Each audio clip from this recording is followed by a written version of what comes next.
Alright, we're looking at number 31. Number 31, we're going to be composing, doing an inverse. Personally, I like to have just everything over the same denominator. I know this is linear, so it's most likely going to work, but for me it kind of looks prettier. So I am going to get a common denominator.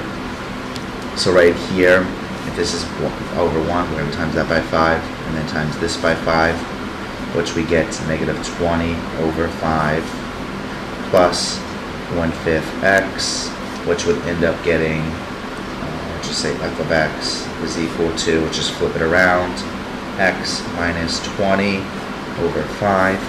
Same exact thing as what we have above, I just simplified it. So from here, I do want to find the inverse. So the inverse, I want to make f of x, which is the same as saying y, is equal to x minus 20 over 5. So from here, I'm going to do the inverse operations to kind of see what goes on. But before I do that, inverse means we swap the x and the y. So now we're going to be given x equals y minus 20 over 5. So traditionally, for functions, the y is the output. It doesn't have to be, but that's traditionally. So what we're going to do is first multiply both sides by 5. We're at 5x equals y minus 20. And then from here, to get the value out of it, we add 20. We get 5x plus 20 equals y. Symmetric property, so I'm going to switch it to the inverse. The inverse of f of y, of function f is equal to 5x plus 20. So from here, we're going to see if we can get the answer, or if we can prove our answer through composition. These questions really didn't require composition, but I do want us to kind of get practice of the composition also through, because on the test you will have to prove a few of them.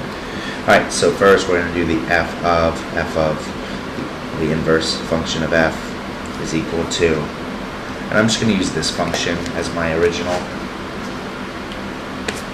And so we're going to be inputting this, so this is our input, we plug it into x, and our main function will be the function of f.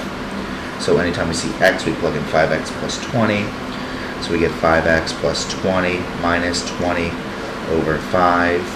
From here, 20 minus 20 is zeroed out, so we get 5x over 5. 5 divided by 5 is 1, we get x.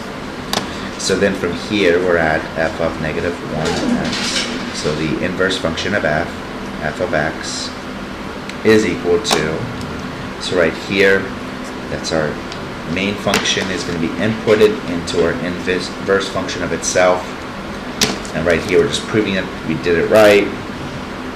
So right here, we have 5, and we plug in x minus 20 over 5 plus 20.